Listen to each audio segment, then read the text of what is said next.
Hey everybody, and welcome back to Investing with Wesley. Whether it is hyperinflation that we're experiencing now, the complete disregard for everyone's livelihood and job causing recessions and depressions and layoffs, the complete and utter allowance of monetizing government debt, or even the introduction of central bank digital currencies, there are over 1 million reasons why the Federal Reserve just needs to go away. It just needs to end. I've been saying it forever and a day. The Federal Reserve was the worst thing that's ever happened to US banking, and it needs to go away.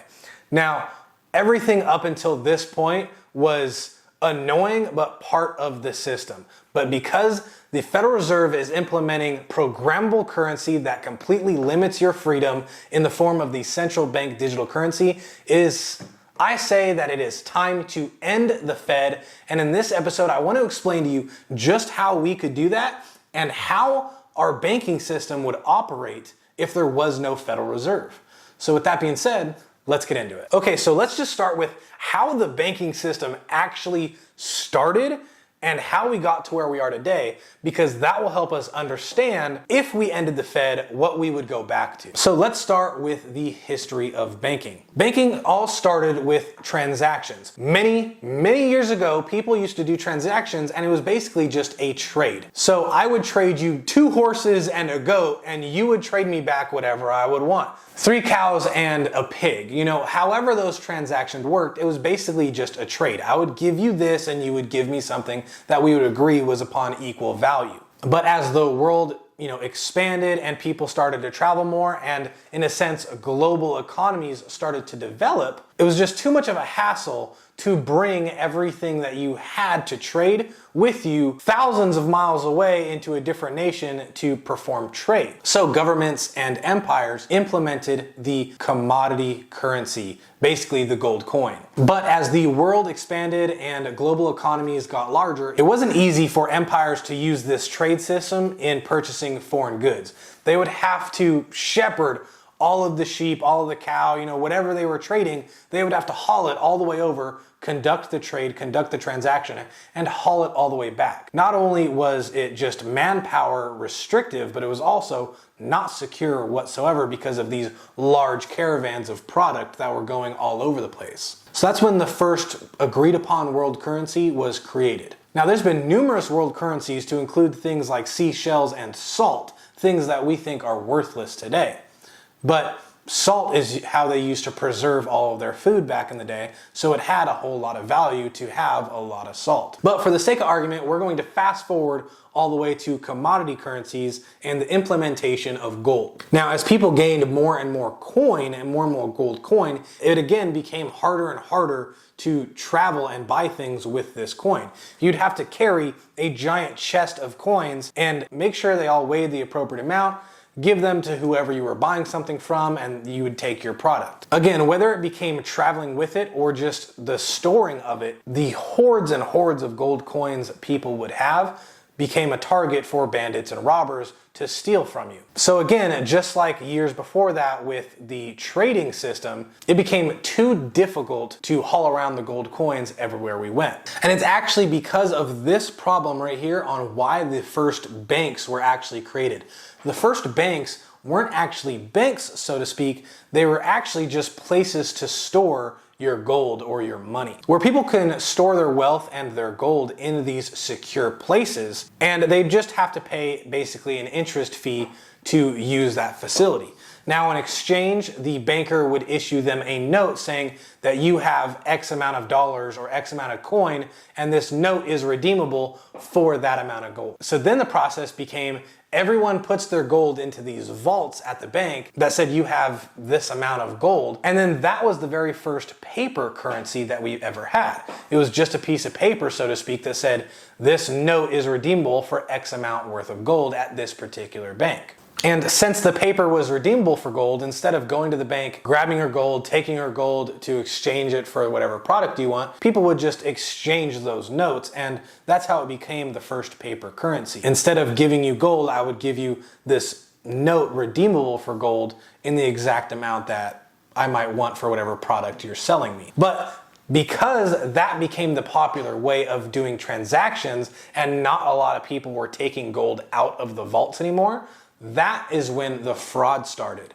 That is when the banks decided that they're going to start lending people more money than they actually had in reserves. So they would be lending you the gold that I had stored. And this is what led to bank run. Because if there was 1,000 gold coins in this bank, but they were lending you 2,000, that means there wasn't enough gold to cover the notes that were redeemable for that gold. So as people started to get wise to this and thought they were being gypped, they started to withdraw a bunch of gold out from all the banks, and inevitably the bank runs started to happen.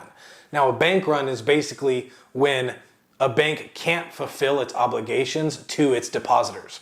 So when everyone takes all their notes back to the bank during this time and said, we want all our gold back, there wasn't enough gold stored for all the currency units that they had created because they were using debt and fractional reserve banking. That was actually considered fraud back in the day, but instead of holding those bankers accountable, they were so wealthy that they devised a plan to change how the government views it, and then they instituted the bank for banks, or the Federal Reserve. Now, the bank for banks, their job, the Federal Reserve's job, was to transfer gold from one bank into another so that if everyone came to get their gold in that bank, there would be enough. Basically, it was a way to prevent bank runs from ever happening again, because if any bank had excess gold, they could transfer it to a different bank, and then a different bank, and then a different bank. That way no one could really see how limited everyone's gold really was compared to the currency units that were in circulation. So the Federal Reserve was basically created to support the fraud of fractional reserve banking. And now that we know why the Central Reserve first got started and their primary purpose, we also know what could totally happen if we just get rid of the Federal Reserve. Get rid of their monopoly on creating money, because it's not actually tied to anything. There's no real value to the money other than the government saying that's what it's worth and it's good for this amount. But all the fiat currency really is a promise that debt will repay it, because the government just keeps printing more money and operating off debt. So there's absolutely no real value to the American dollar anymore. So it's time to end the Federal Reserve, abolish it, get rid of it completely, and we could, if we felt like it, either adopt Bitcoin as our new currency or just go back to the gold standard where everyone has a gold equivalent. Now, without the Federal Reserve, there would be no banks for banks, so bank runs would still happen, and unfortunately, some people would be made victims of this, but we would be able to prosecute those people committing fraud,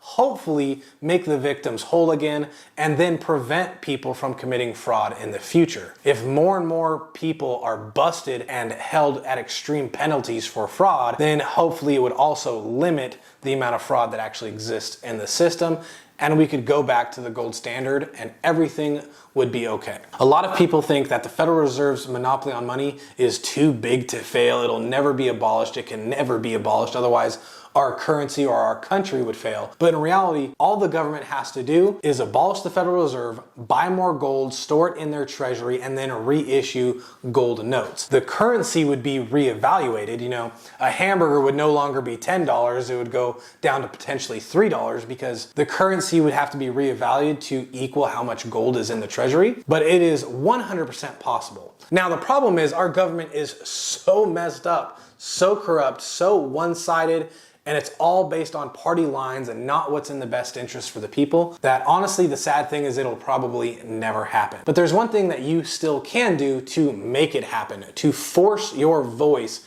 to actually count.